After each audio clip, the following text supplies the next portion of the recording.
Right, there we go. Okay, hey, can you guys out there hear me? Yes. Cool. Okay, just talking about the project stuff, but nothing that's not written in the assignments. All right, Rena, did you have a question or do you want to point out the same thing? Okay, cool. Okay, thanks for letting me know. I appreciate that. So I actually do want to talk a little bit more about the assignments, talk a little bit about Thursday's class, which is going to be different from anything we've done before, and which is very important that you prepare for. And then try to do the impossible, given that I'm starting 10 minutes late, which is do a bit of catch up here. Cindy France gave that wonderful lecture last Thursday. That was supposed to be half the class and half of me catching up, but she was on a roll and I wasn't going to stop her. So there you go. And I could see you guys were enjoying that discussion, so didn't want to stop it. But it puts me a little bit behind. But I'll try to get some catching up done today. Introduce some really important principles. Talk a little bit about growth and development where I left off. Hopefully say something about your footprint exercise, which you did since I didn't get a chance to talk about that before.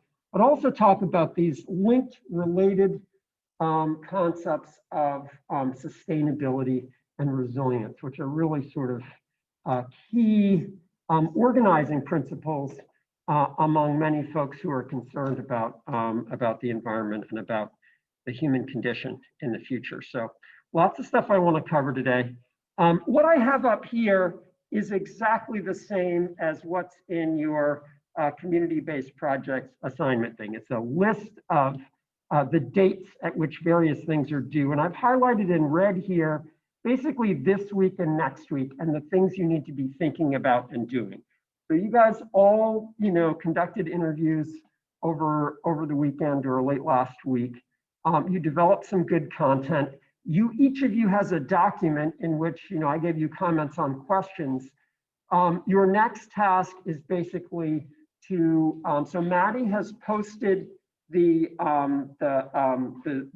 Zoom video file with audio in it into the folders that each group has. So you can look at that video, and your job now, and this is a little different from the next two interviews, your job now, since it was such a short interview, you each had like 5 minutes, your job now is to transcribe only the content that you think is pretty directly good quotes, good quotable material. So you're not transcribing all of your interview, only quotes from the person you interviewed that you think are going to be of value. Now, there's quite a bit of description in the assignment document about what you should do with those quotes. And it is important that you very, very carefully follow the instructions there, because the instructions there ask you to identify the sort of raw quote exactly as it was stated, to edit that quote, trying to change as little of the wording or kind of way it was said as possible, but to reduce length and condense it so it's shorter. And then to identify the specific psychological principles, the core communication principles that you believe that quote is addressing. And you're all going to give each other feedback on that too. You can see up here. So by Thursday's class, you need to have identified a quote. There is a template. We're all using the same. It's a Google slide template. It has images of all the slides in it. We're all going to use that same template. You are going to insert one slide in there. You're going to find an image for that slide, match your quote to that image, and you're going to do that all by Thursday. So there's quite a bit you need to do. It's not that much work. You need to listen to the interview, find a good quote, identify the psychological principles, write those down, copy and paste that quote, that your edited quote, into the template document, which has Community Voices slides on it, and find an image for that. All the details on how you go about doing that are very carefully described in the assignment document. So before you do anything, carefully read the assignment document, the instructions. It tells you if you haven't, you can get a quote from if you can get a photo from the person you interviewed in this class, that's wonderful. If you can't, there's the stock photos that are available in Community Voices, and there's instructions on how you search that database and find stuff you might like. So everything all the questions you probably have are almost certainly answered in there. And if after reading that you still have questions, for goodness sakes, ask Maddie or I, and we can straighten you out on that. But it's very important that you sort of follow those instructions on what you're doing. Are there any immediate questions on what I'm describing to you and what you need to do? Since we've got 3 interviews this semester, we kind of have to sort of move apace, and the business about you giving each other feedback is really critical, because that's where a lot of your learning is going to happen, is in sort of seeing how other people are reflecting on whether or not they're finding your quotes and matched images to be effective or not, because you'll have a lot of good ideas for each other. But we need to get to that point. And so that's why your first assignment is for Thursday to, identify the quotes, create a slide. And then for Tuesday, next class, you're going to be giving each other feedback in that template document where for the transcription and all that stuff. That's where you're going to give your classmate feedback on that. And then we're going to move forward with the next interview starting next week. Any questions on that? Yeah, no.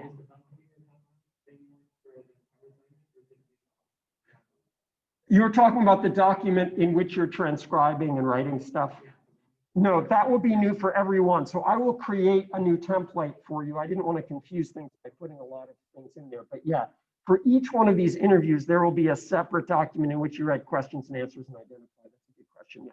Right. So I will create a new set of slides for you. Yes, I mean a new template document. It'll be in exactly the same folder. Everything you create except for the shared Google Slides folder with the slides in it. Everything that you create will be in that folder for your group. So when you record things, put the recordings in that folder, and anything you create should be in that folder, Larissa.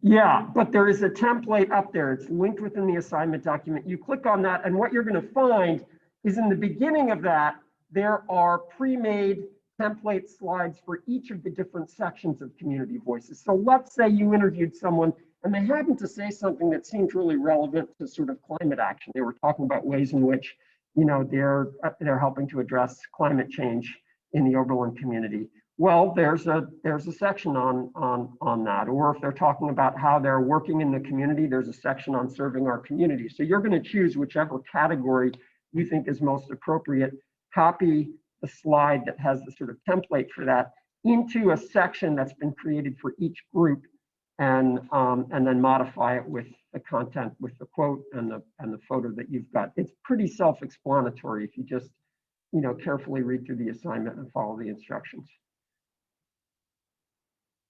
Liz, you look like you might have a question. No? Okay. Anyone else have a question? All right, cool. I was going to show you a lot of that stuff, but I'm slightly behind, so I just kind of want to move on and talk about Thursday's case study. So if you click on in the schedule and assignments, if you click Thursday's class, there's some readings there, but there's also a case study document. Actually, maybe I will show you that, just because I think it'll be less confusing if I do. Right. Oops, I don't want to share that.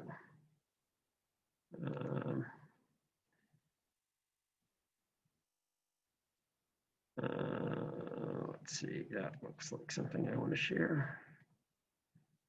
All right, not that page.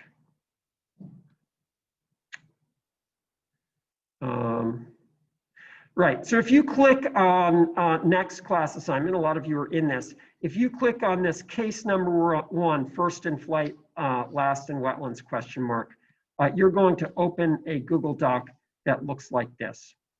And it is very, very important that in addition to doing the readings for next class, that you also very carefully read the beginning of this document and a section of this document that is targeted towards you.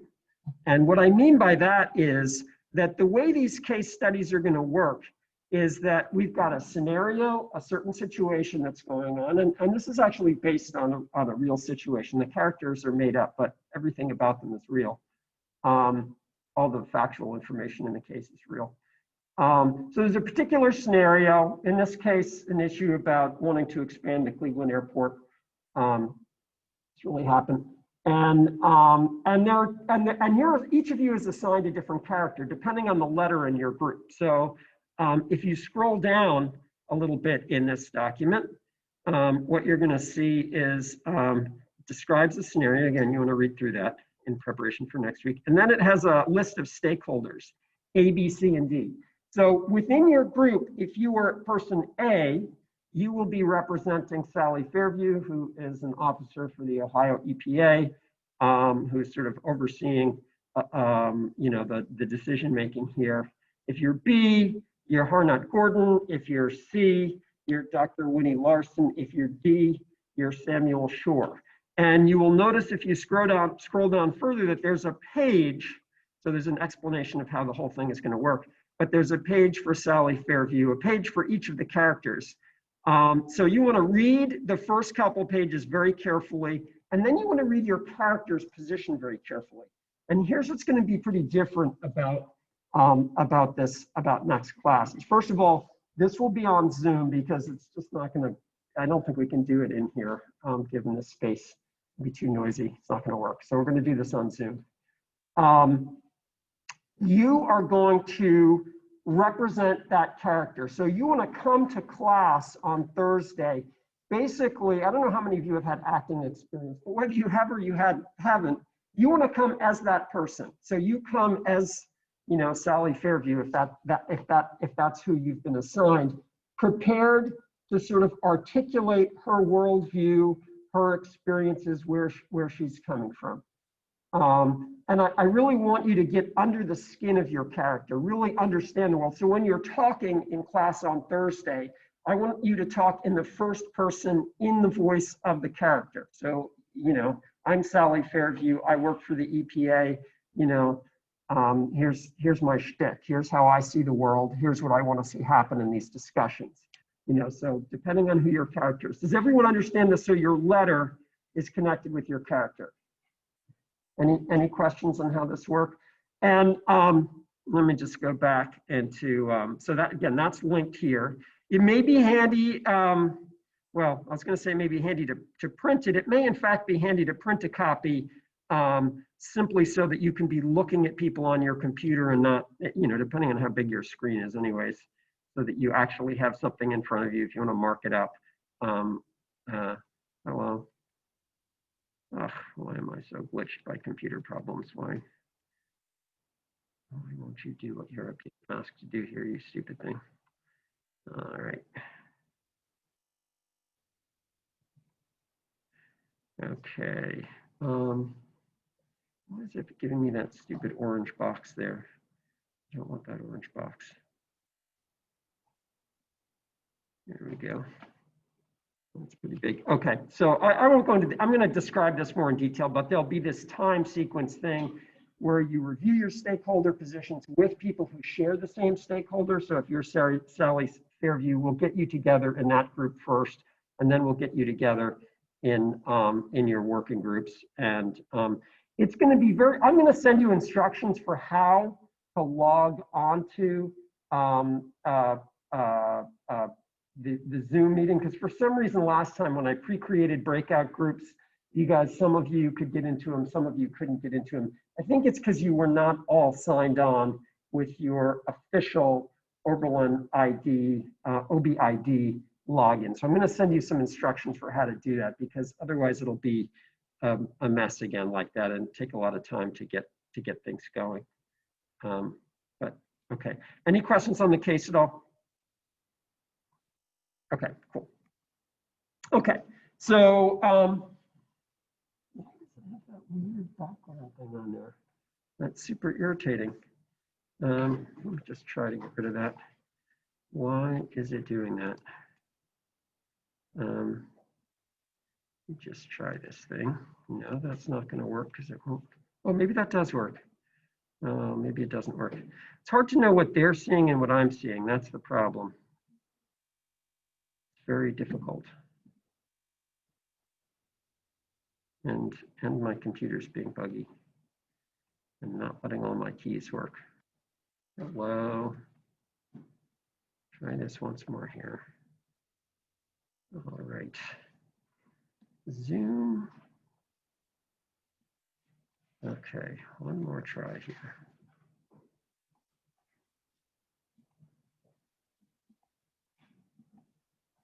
All right, I think this is actually working now. All right, cool. So a couple classes back, we were talking about this important distinction between growth and development. So growth is the increase in either through flows through a system or the size of components of a system. And I gave gross national product or gross domestic product as an example. They measure that we use of our economy. And typically, we like things to grow. When I say we here, I'm talking about contemporary Western culture, Eastern cultures too now, most cultures. They want growth. That's what they're after. They want growth. Development is different. Development is how things are arranged. The size of various stocks within an overall system and how things flow between those stocks. And it's very important to understand that the terms have neither good nor bad to them, but they do describe different things. And so there's good development, there's bad development, development that helps people, development that hurts people. But development is just a sort of change in the plumbing of the system, if you will, as opposed to the change of the size of the system. So that's just sort of important to have as background. And as we talked about, the basic science, which we covered earlier in the semester, does constrain the capacity for systems to grow. So, we talked about how there's a propensity for populations to potentially exhibit positive feedback, where an increase in population size leads to an increase in population growth, et cetera. At the end of the day, that's constrained by the renewable resources that ultimately control the size of flows on our planet. We've got a flow of solar energy from the sun. Right now, we're running the economy on ancient solar energy. But at the end of the day, there's only so much sunlight coming to the earth, and that imposes some sort of constraints on what we can do. So there's a negative feedback controlling that positive feedback. But again, we've sort of temporarily got ourselves out of that by consuming non-renewable resources, which has allowed ourselves to grow faster than we otherwise would. But we're depleting the stock of non-renewable resources. And as that stock shrinks, that is ultimately a constraint on our economy, right? So we understand that we're in this sort of basic conundrum here where we've designed the whole system for growth. We've designed the system based on extracting a non-renewable resource that's allowed us to grow. As I mentioned earlier, it's allowed us to do all sorts of wonderful things, some really terrible things, but also some wonderful things. And you got to kind of just understand that, there was good, there was bad. Here we are quite comfortable in this room together. We've got a pandemic, of course, but pretty comfortable. But there are constraints on it. Can't go on forever simply because of, the basic limitations on how things work. But it is true that we've seen the growth in just about everything. People like to focus on the population. We'll talk more about the population. But the reality is almost everything has grown. And I didn't get a chance to dig into the biogeochemical cycles as much as I would have wanted to, but you see that same pattern of growth in most of these cycles. And so just looking at nitrogen for a second, nitrogen cycle is incredibly interesting. I love the nitrogen cycle. It's my favorite cycle. Carbon cycle is interesting, but nitrogen is really cool. Partly because we're living in a sea of nitrogen. Right now, you guys are breathing mostly nitrogen, but the nitrogen you're breathing, N2, two atoms of nitrogen triple bonded together, is super hard to break apart. So even though nitrogen as an element is an absolutely key nutrient for plants to grow, that, the plants, very few cyanobacteria, but mostly plants can't use that nitrogen in the atmosphere to grow. They need some sort of symbiotic organism to help them capture that nitrogen, or they need human beings to use lots of fuel to translate that atmospheric nitrogen into something that's a fertilizer. So the readings talked a little bit about that. I don't want to go too deep into this, but where I want to go is that we've intervened in the nitrogen cycle using fossil fuels, using Haber-Bosch process. If you ever want to listen, this guy is the most important guy you've never heard about. Some of you have heard about him, but this guy, Fritz Haber, really, really interesting story. There's a great podcast Who are the two Oberlin grads who have the NPR show? The heck is it? Jad Amubarat and Robert Krulwich. Radiolab. There's a great Radiolab episode on Fritz Haber, really sort of tragic, that you guys should listen to. But anyway, super important person. Point is, the nitrogen cycle, like human population, is exhibiting an exponential growth curve in terms of the amount of reactive nitrogen out there in the world. So it's discovered 1700s. We figure out it's a nutrient 1800s. We figure out that there are certain plants that harbor microorganisms that you can plant. By the way, the native people knew this a long time ago. They didn't know about nitrogen, but they knew you could plant beans with corn and that the beans would help the fertility of the corn. But we figured it out in a scientific sort of way. In the 1800s, we figured out how to fix the stuff through this Haber-Bosch process using fossil fuels. And boom, notice that that's right before we get the huge growth there. You see Haber-Bosch process there in red, how much nitrogen we're fixing using fossil fuels. And you can see it's very much associated. I'm not saying correlation is necessarily causation, but it sure is related here. We substantially expanded our capacity to produce food for human beings when we figured out how to use fossil fuels to take that triple bonded nitrogen out of the atmosphere and turn it into a fertilizer. Again, there's a big side story. It turns out that ammonium nitrate is an explosive. So Fritz Haber was actually interested in generating explosives, but it's also a really good fertilizer. Very tragic figure. You gotta check that out. But just about everything we look at, we've got this growth curve of, if we're talking about energy consumption, it's got that exponential growth curve. We've shifted what we're using, different kinds of fossil fuels. You see this curve in just about everything. GDP, our economy has in fact grown enormously. And let's be real about it, it's increased a lot of people's standard of living. Very disproportionate income distribution in the United States, which we'll talk about. That's a development issue. But on the whole, the US economy, the global economy has exploded in growth, largely as a result of all of this consumption of fossil fuel and everything associated with it. So species extinction also looks like that, in part because as human population expands, it's taking over land that was formerly occupied by non-human ecosystems, and human ecosystems tend to be a lot simpler than non-human ecosystems. They harbor a lot less species, and so we have that exponential growth in species extinction. Not quite the same deal here, but we also see that growth in carbon dioxide in the atmosphere is a direct result of burning all that fossil fuel, increase in temperature. So it's all connected. It's all connected. Extreme weather events resulting from that excess CO2. We also see that same pattern there. Everything is exhibiting this sort of growth pattern. World water use. There are some things that aren't experiencing that. One thing that's not experiencing that is human happiness, or various different measures. And we could spend a long time talking about how you go about measuring human happiness. But this is a pretty straight up measure in this particular one, where essentially the US Census asks people some questions about happiness. And as you've seen US income go up, happiness has flatlined. So it is not the case that more money is necessarily making people happier. And so if we think about, happiness is a good index of what we would want for human beings, that is not increasing as a result of all this growth. It's staying pretty steady, pretty flatlined as income is increasing. And if you look at that on a global level, it's actually a much more interesting pattern. And like I say, this is a whole interesting topic to think about, which is, we're going to go a little deeper into this, is what is important to measure as a sort of quality of human existence? And right now in our culture, growth is the thing we tend to measure as our assessment of the quality of the human experience.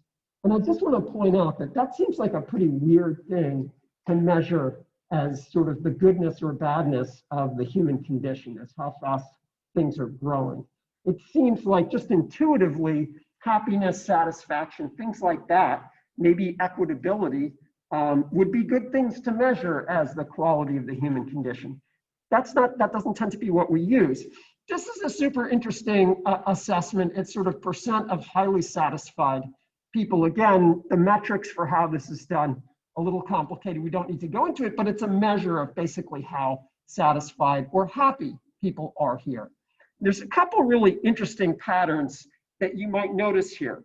What do you guys notice? Let's get some ideas out here quickly. What do you notice about the patterns here? Because there is a relationship. There's some relationship to be seen here, but what do you guys notice about patterns here? Anyone wanna, yeah, Ian. Yeah. So the nice thing here is that they sort of color-coded sort of regional areas of the globe. And you can see that there are certain regions where like just the people seem to be happier in those cultures. There seem to be cultures that have it right in terms of happiness. So that's a really good thing to notice. Yeah.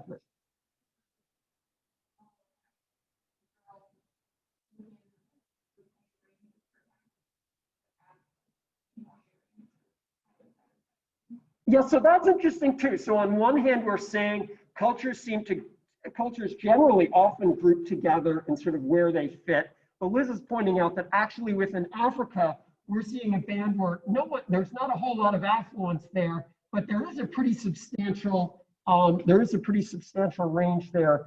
In Africa is obviously not one culture, so there's a lot of differences geographically in terms of the happiness of people in that continent, which don't seem to have any strong relationship with the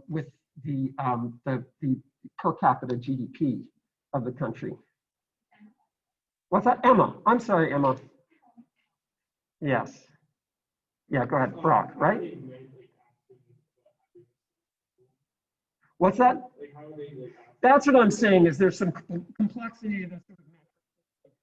That's a whole nother discussion. But basically, there are a bunch of ways you sort of like assess people's degree of satisfaction. Yeah, I mean, mostly it's survey data for the most part. Yeah.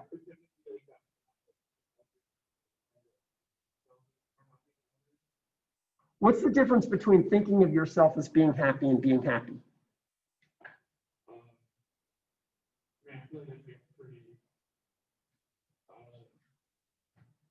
Or saying that you're satisfied and being satisfied. I mean, there's obviously some subjectivity to it, but at some level, people either say they're satisfied or they say they aren't satisfied. I'm not sure there's a huge difference between saying you're satisfied and being satisfied, is what I'm saying. I think there's like an objective measure of how satisfied people are beyond what they express in terms of the thing. But I do want you to notice one thing. There does seem to be, there is a relationship, but the relationship is mostly at the very bottom of this curve. So if there's a strong correlation, it's only at the low income, low satisfied level. So it does seem like, if you're at some level of poverty, it's difficult to be happy. You're worried about where your next meal is going to come from. That's probably affecting your satisfaction.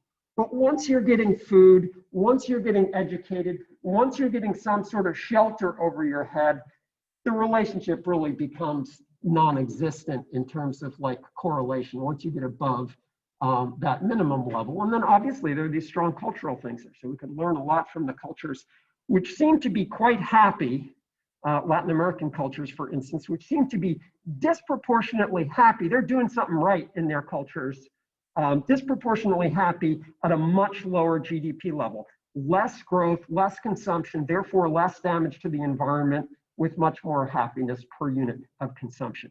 There's definitely something to think about. There are countries who have rejected the idea of GDP or GNP as a primary index of what they should be assessing their success on. Like the whole country of Bhutan is famous for having a national happiness indicator. That's how they measure success in their country. It's based on happiness. It's not based on how much junk people are consuming. In the United States, it's based on how much stuff you buy. That's sort of our major index of how good the economy is. How much crap are people buying and throwing away? All right, so we talked about this transition, the growth, the problems of growing on a non-renewable economy. And, a sort of necessary transition point. Somehow we need to figure out how to recouple our society with the flows of natural resources, transition to renewable energy, redevelop material cycle, figure out how to live within limits. Something, we talked about the different patterns of growth, something that approximates a steady state situation where we achieve stability in consumption of resources, population, et cetera. Reno, you want to say something? I can tell. Okay, cool. All right.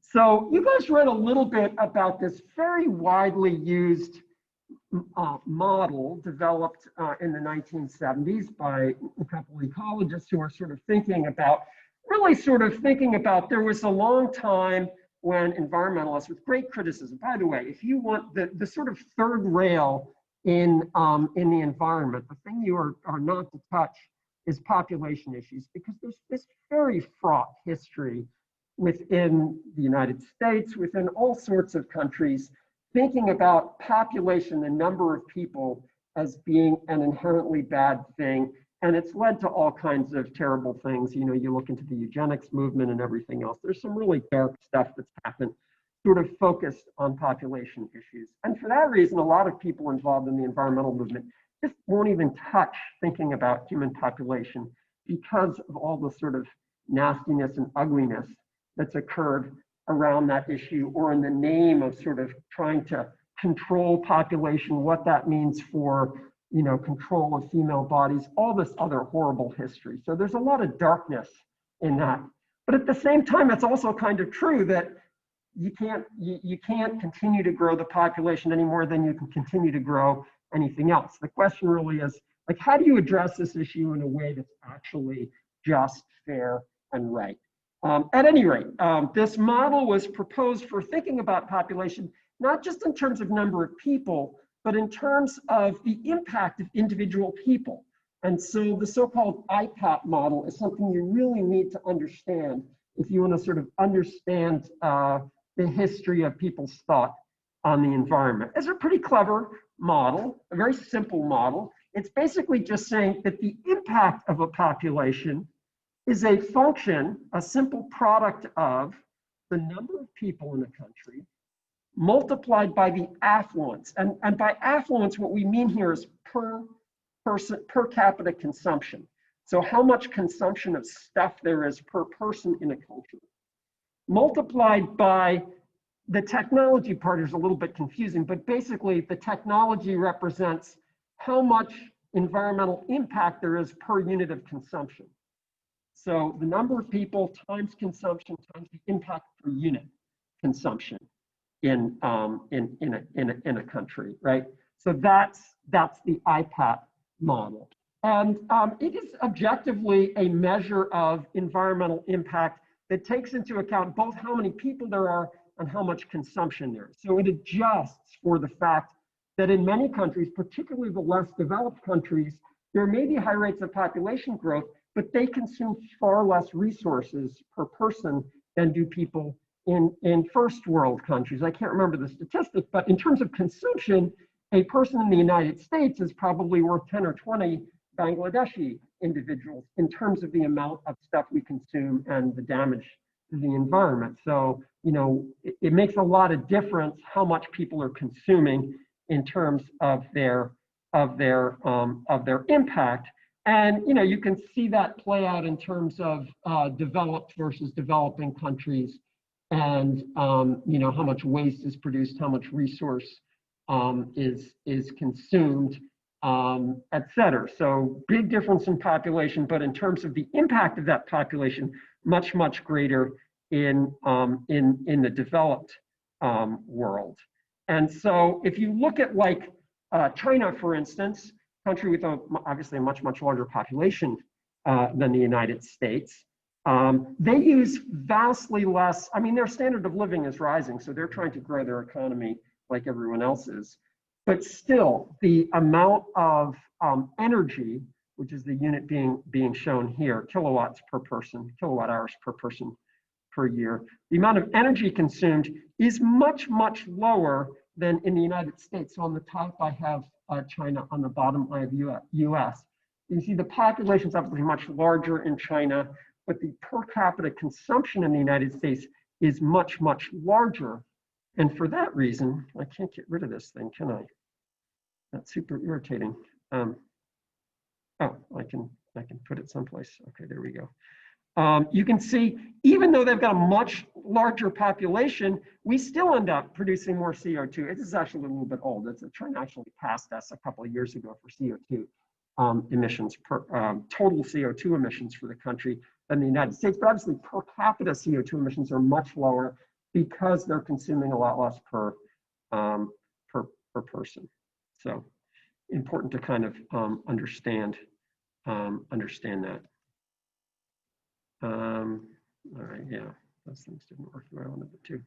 Okay, I just have some nice photos here to just sort of think about, to just sort of visualize, think about, these are real people we're talking about in different countries, some from the developing world, but obviously there's enormous variability in the way people in the developing world and the developed world live. So this was an interesting photo project. I've got the citation at the bottom right there, where someone sort of went around the world and basically asked people, hey, spread out on the table what you're going to eat the next week, and look at a photo of you and the resources you're dependent on, and you really get a sense of how in some countries that food is obviously much more localized, some countries it's much more variability, but also what I love about it is, you get a sense of the pride of people in their local existence, and also you get a sense of like relative happiness and stuff. It doesn't necessarily look like those of us who are consuming much more are necessarily a whole lot happier than those who aren't, but it is sort of beautiful in terms of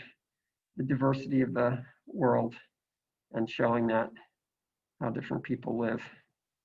So it's good to sort of put a human light on what this means for different cultures. It's a neat project.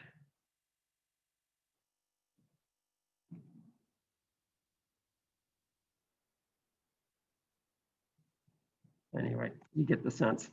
This is kind of a neat map where the map itself is kind of an expression of what if you took the land area of these countries and actually expressed them as relative affluence to a baseline. And so you see this sort of distortion in how the geography of the world works based on per capita consumption. And you see the United States all bloated and some of Europe and Japan all bloated because we consume so much per individual. It gives you that sort of graphical sense of consumption and how that sort of plays out in a global sense there. So I've been talking about growth and development at the same time here, which are both sort of evident in those pictures. But I do want to talk a little bit about the United States. One manifestation of development is distribution of income. And a couple of years ago, someone did an interesting study in which they basically asked people across the political spectrum, they asked them, what do they think the distribution of income is, right, in the United States? And this is sort of the pattern people drew, where they thought, it's a pretty small percentage living at the bottom end, and the top has a lot of the affluent. So this was sort of perception of this was perception of what the distribution of income is. Who has the affluence? So they assume that the top 20% has about 50% of the income. Okay, so what do you guys think? Is that about how you would put it? Does that look about right? No? What's wrong with that?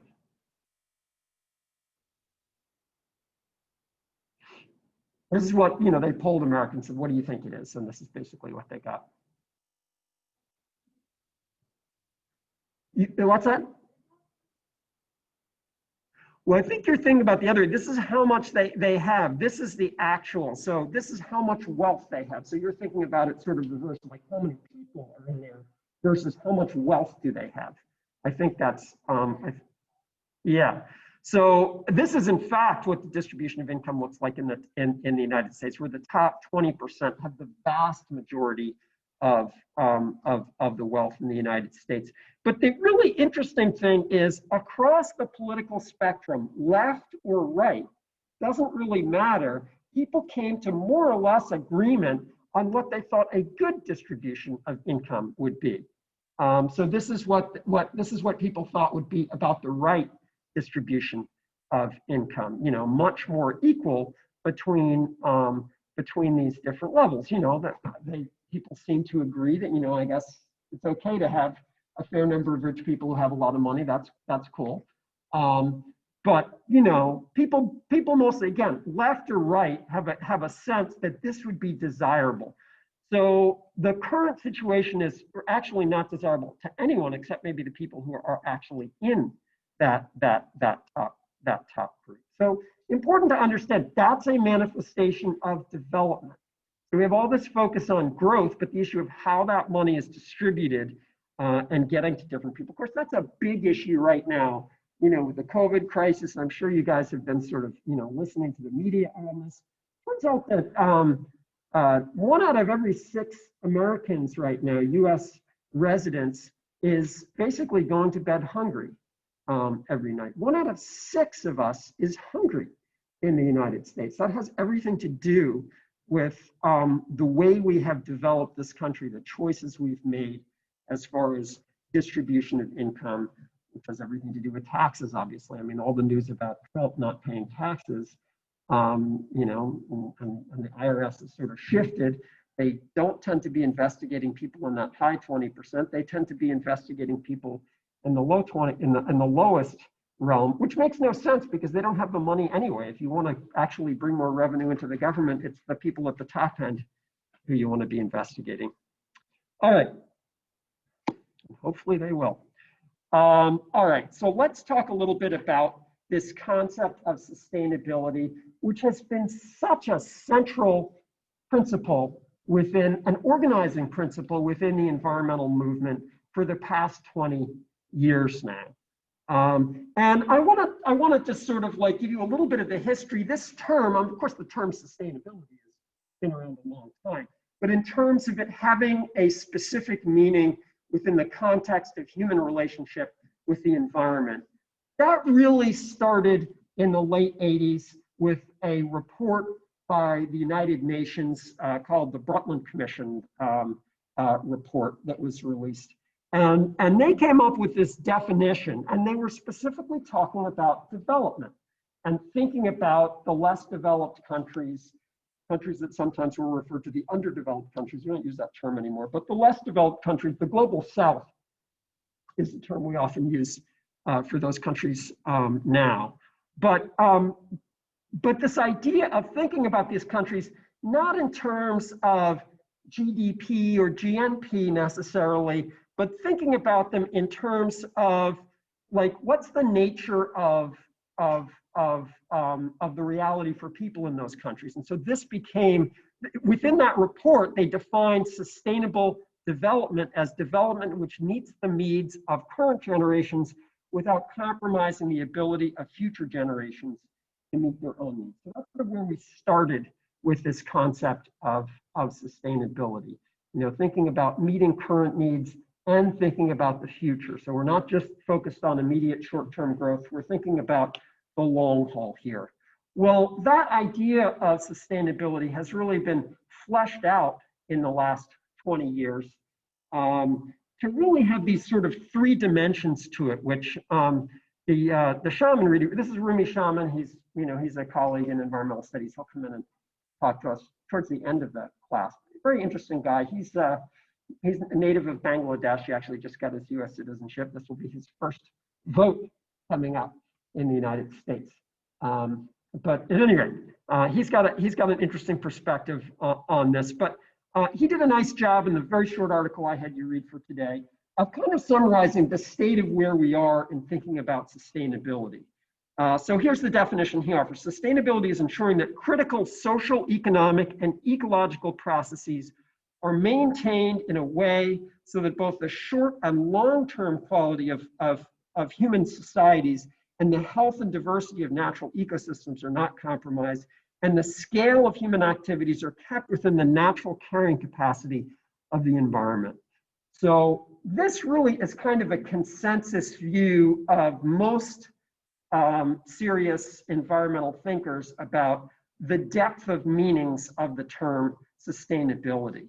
And I want to point out, you often see this sort of Venn diagram sort of representing sustainability. And I often use it myself because it places emphasis on these three different dimensions that people think about and often think about separately. The social dimension, which includes justice. I mean, people might say social, but what they mean in that is sort of just. That's where issues of sort of like, division of wealth, fairness of distribution of that income is encapsulated.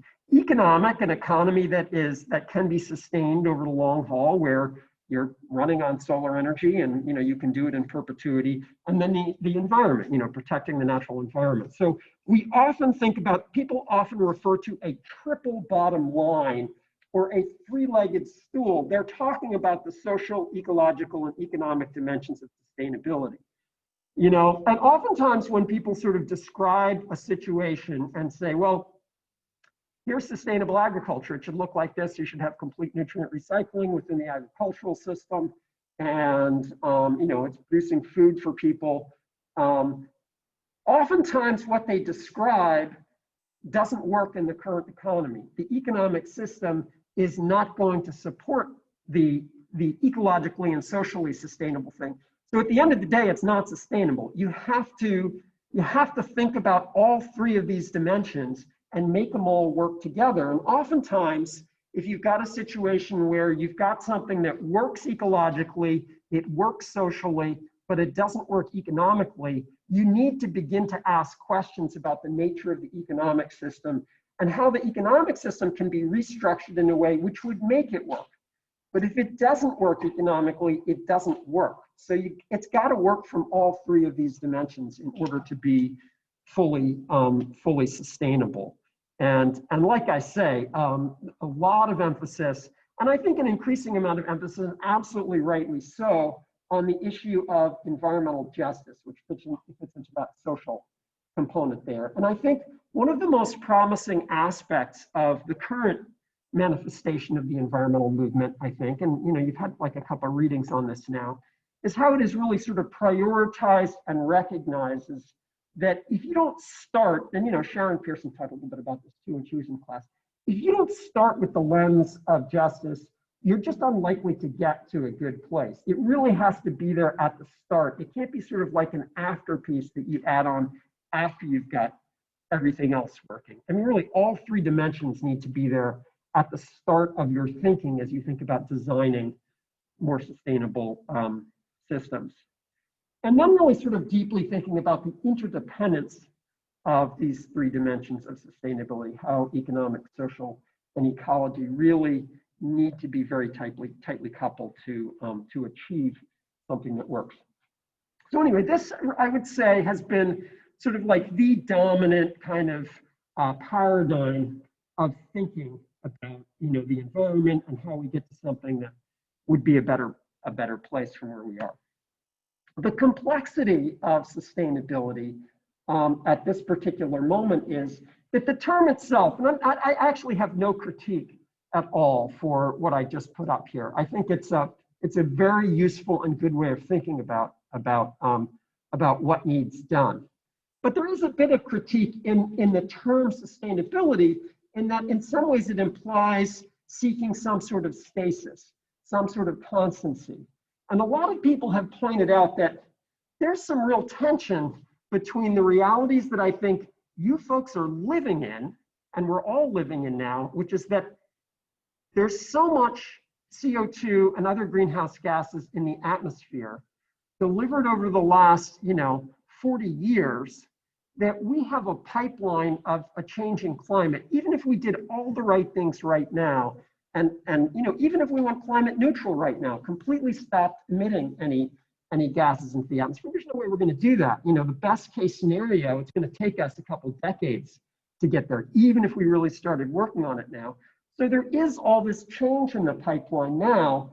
And so a lot of people have sort of struggled with this term that implies achieving some sort of stasis, sustainability, some sort of, even the line, that sort of carrying capacity curve where it sort of levels off, and the reality that the whole ecological system on which we are ultimately basing our existence is changing, and it's changing in ways that are going to change food distribution, food production, things that we're critically dependent on. And how do you reconcile this sort of like goal and idealized notion of sustainability with the fact that we are in a changing world and we're going to be in a changing world? How do you sort of fit those together?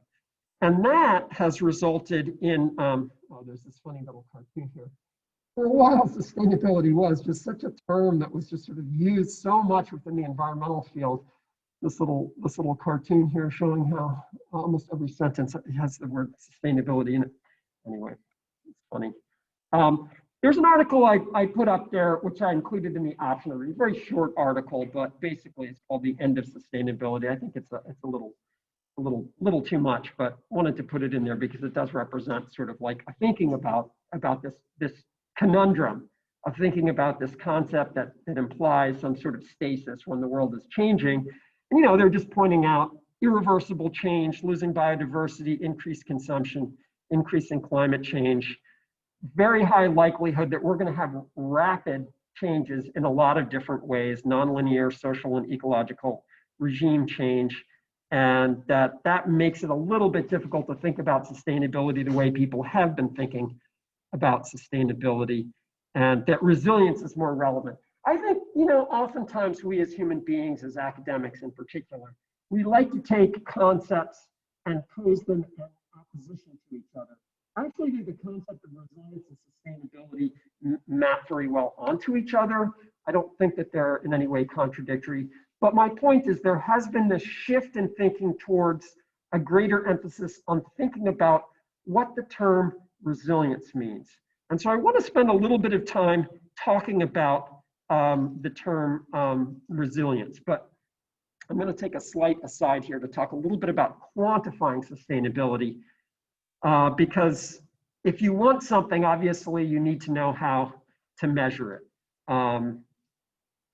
And so again, that goes back to the conversation we just had about what's important and desirable to sustain and how do we go about measuring it. And there's this saying, actually, mostly in engineering, people say, if you can't measure it, then you can't manage it.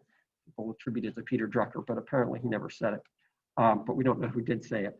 And then there's this quote from Einstein, which I think is also useful to think about here. Not everything that counts can be counted, and not everything that can be counted counts. And so it is really important for us when we think about sustainability and we think about resilience to think about how are we measuring it? What metrics are we using to measure success? How are we measuring what is good for human beings? And I think there's a lot of room for you guys to be creative as you move forward in your careers and thinking about what's actually important. How do we measure that which is important? And how do we design change to bring us to that which is actually important in a way that we can measure it and say that we got there? That's partly why I had you guys work on this footprint assignment, because it's one, and I'd say I think my own view on footprint assessments is I think they're really psychologically useful. I think they help us to think about how we fit into the larger world and what we can and can't do to affect change in the world. So that's why I kind of like footprint analysis, because I think they have those useful functions. There are some nation states that have actually adopted footprint analysis as an important way of measuring change. Not many. It hasn't really been adopted by a whole lot of policymakers. And I think that's because it's really more useful from a psychological perspective than from an absolute metric perspective. But it's a clever idea. Like how much land area would be needed to support a given human population, given their level of consumption. It divides consumption into different categories of consumption. How much land you need to fix all the carbon going into the atmosphere, how much land you need for fishing, for grazing, et.cetera. And then it measures how much we're actually using. And, you guys have played with that a bit, and, the case is made within the footprint analysis that, you know, sometime around 1970, we sort of crossed this, line at which we actually consumed more than the Earth can produce because we're consuming ancient solar energy embodied in sunlight. And so we've got this overshoot situation where we consume more than the world can actually provide. We can do that because we're running on borrowed time with fossil fuels. But the idea of a biocapacity, and again, an ecological footprint is essentially, so we talked about the IPAT model. The ecological footprint is basically the inverse of IPAT. So the bigger your impact, you know, that represents a big, it's the, wait, how should I put this? It's not the inverse of that. It's closely related. You can see it's got here population times consumption times footprint intensity. It's basically a measure of the same thing as the IPAT model, except it expresses it in land area, how much land is necessary. Right, and around 1970, we crossed that threshold where we were consuming more than the Earth could actually produce sustainably with its given land area. And so you guys calculated your footprint, and here's the data from this class. So I have bar graphs for each member of the class here, representing the different amounts of stuff you consumed. And this axis on the left here is how many Earths it takes to support the world if the entire world was living like you. And you can see that there are some of you who seem to be below 1 Earth, but I think actually you probably made a mistake in your calculation. I don't think that's actually possible to live in the United States, to be in this country right now. Maybe some of you are coming from less developed countries that actually are still below 1, but I kind of doubt it, because it's essentially impossible to do that if you're living in this society. Let me just ask quickly, when you guys experimented with the different approaches you might take for reducing your footprint, what struck you? What was striking about that exercise? Yeah, please.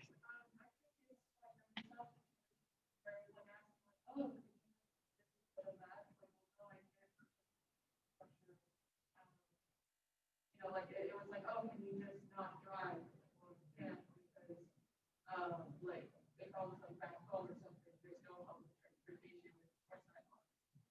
Yeah, well, you get the award because that's unquestionably what I was really hoping you'd get out of this. Liz, do you want to have something you want to add to that?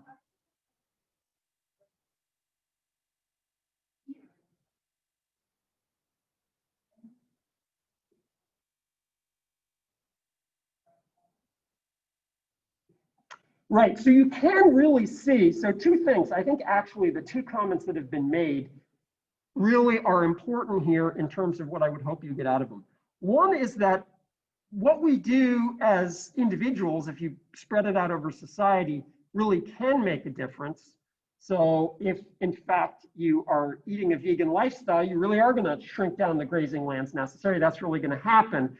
But the other part which Larissa mentioned, which I really hope you guys got out of this, is personal lifestyle choices that you can make are very limited in terms of how much they can reduce your impact. Like you can make all the personal lifestyle choices you want, and you're not going to reduce yourself below 1 Earth's consumption. And that has everything to do with the services piece of this. All the infrastructure in the United States, the US military, everything else that we maintain in this country.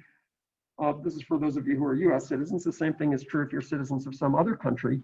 All of that infrastructure, which is maintained on your behalf, whether you want it or not, it's maintained on your behalf. And so I would hope one of the central messages you get out of this is, it really is sort of counter to I think a really powerful and destructive message that I think many environmental organizations have been communicating for the last 20 years, which is, you know, you can change the world through personal lifestyle choices. You buy different crap, you're gonna make a difference. And your principal role as a change agent has to do with what you purchase and whether you're a vegetarian or not a vegetarian.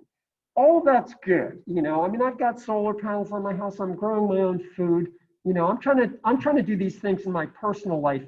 But I want to be honest with myself. I do those things mostly because it makes me feel better about myself, not because I think I'm actually changing the world. I mean, you know, I feel good about it. You know, it's good that I have solar panels and grow food and that sort of stuff.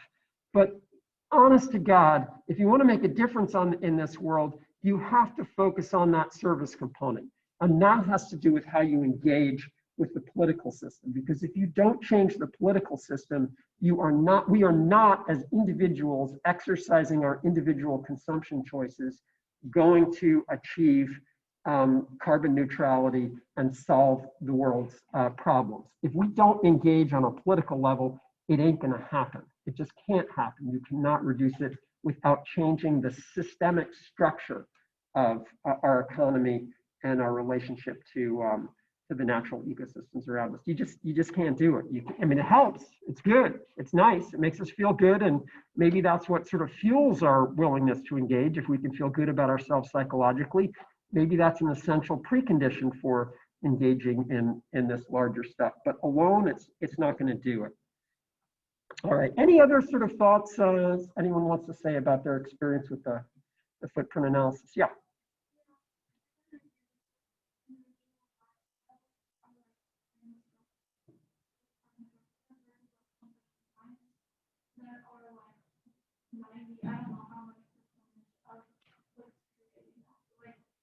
No matter how much what we're going to be reducing, I feel like there's still those companies that are using and producing in a way that it's not still remaining the same. Right, and people want to tell you on that point, they want to tell you, well, you're purchasing their stuff, you're responsible for what they're doing. And you know, there's a grain of truth in that. We can decide whether we're going to fill our gas guzzling, we're going to buy a gas guzzling car and we're going to fill it with stuff. But Cindy France mentioned something called choice architecture. The choices you have available to you are determined in large part by the larger system. And your consumption choices are not controlling the choices that are being made available to you. So you got to engage in that system level change in order to do that. Yes.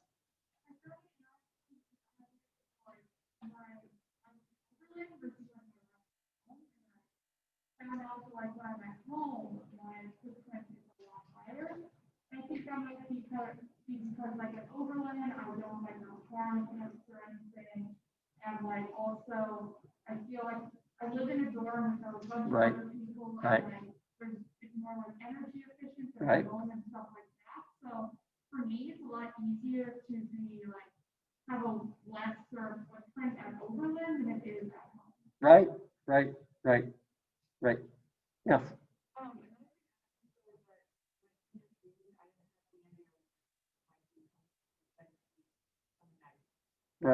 Right.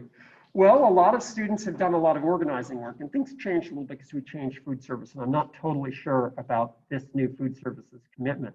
But a lot of students did a lot of organizing around the last time we switched our food service to ensure that we were purchasing, we had a food service that was low carbon and emphasizing local foods as much as possible. So there's a perfect example where you're coming into a system in which, and I think it's still true, in which there's a real emphasis on local foods and on low carbon foods.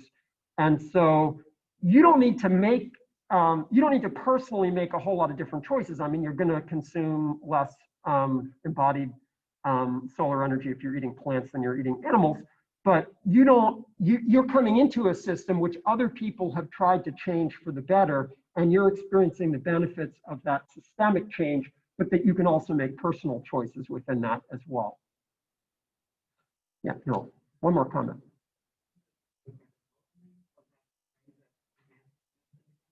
Choice architecture, that's basically designing systems in which the easy choice to make is the choice that is beneficial to the environment, the human beings, and to perpetuating a better economy. That you don't, it's not actually a choice. I mean, obvious example for me is if we lived in Germany right now, they have major subsidies for installing solar on your house, regardless of your income level. And so the easy choice is to install solar on your house. And they don't let you, it's the law that you have to recycle cardboard. Everyone just recycles the cardboard. It's just what you do. It's the default position. You don't have to think about it. In all these countries where they don't give you bags in the grocery store, you have to bring a bag. If you don't bring a bag, you don't have any way to bring your stuff home. It's just, that's the architecture. They don't let you do that. It's just the architecture is such that the easy choice is the right choice. And that's a systems design issue. You can pass laws that make it simple to do the right thing, as opposed to thinking about all of these things as individual choices, that it's on the consumer to choose the right thing to do. Okay. I want to skip ahead a little bit because I want to make sure I get at least a chance to talk about, here's just an overhead that shows you how different countries have quite distinct footprints, so you look at the US and versus the UK, for instance, okay, so we're basically living pretty similar lives to people in the UK. We're using a lot more resources to do the same thing. I don't want to do this one again. I want to get to resilience here. I do want to point out this issue. Measurement is really critical here, thinking really carefully about what we measure. And in fact, the IPAT model has been subject to a lot of criticism because it's not necessarily thinking about the cultural dimensions. It's very much focused on sort of the ecological dimension of impact as opposed to the distribution of income within a country. It's sort of looking at countries as sort of a global thing and not really focusing at the individual level. It's a very valid criticism, and I'll post these overheads. I just want to make sure I have a little bit of time to talk about resilience in my last 3 minutes. I will point out that there are lots of different measures that you could use instead of GDP. There's one called the Genuine Progress Indicator, which adjusts its accounting to take into consideration resource depletion, pollution, income distribution, all those things. So it's not difficult to design metrics that accomplish the goal we might want. We're just not using them now. We've decided not to use them. Yeah, I hope you guys enjoyed the story of stuff. Okay, stability and resilience. Let's go over some basic concepts here. Very important that you understand this. So stability is the ability to resist change within a system. So a stable system is one that resists change. Inertial stability is, or it's also sometimes called resistant stability, is the tendency to sort of to stop change from happening. So everyone uses this sort of balls in a hill example of different kinds of resilience and stability because it's a very useful metaphor for thinking about how this works. So if you look at the ball in number 2, so you have to imagine like a 2-dimensional landscape with these balls that can go up and down this thing. If you look at number 2, it's stuck in that pocket. It's got a very high resistance to being knocked out of that pocket. If it's knocked out of that pocket, it might not come back into that pocket, but when it's in the pocket, it's pretty good. Number 3, very low resistance to change. You touch it and it's gonna go someplace else and be in a different place. Number 4, it's not that hard to knock it, but it's gonna roll right back into its location. Number 1, it's unlikely to end up where it was before if it gets knocked at all. So let me get these other concepts up here. So inertial stability is maintaining structure or function in the face of disturbance. So you're disturbed and you kind of stay where you are. Resilient stability is the ability to sort of return to your previous state. Like, so once you've been knocked off your location, it's your tendency to sort of float back into that. And number 4 has the highest resilient stability. If you knock it away, it's going to float back into that same location. It's a little easier to knock it away than, let's say, ball number 2. But once you do knock it away, it's probably going to come back into the same slot. And there are lots of ecological and economic examples of this. And whether or not you see a system as resilient kind of depends on the scale. And unfortunately, I'm going to find a way to squeeze some of this in a future class because I'm just running out of time. But resilience is a very, very important concept. So it's very important that you sort of think about the readings for today, because I think looking into the future, you guys are really going to want to focus on how do you build systems that have sustainability as a characteristic, but it's going to be equally important to think about how do you build systems that are resilient in the face of continuous change. That is fundamentally the question of your time, is how do you build systems that are both sustainable but also resilient against the change in the pipeline. So I think I better stop there for today. Give you guys a chance to get to your next class. So, all right, Thursday's class, it's online. It's online, and I'm going to give you instructions for how you need to log into that. Thanks. We will not be here on Thursday.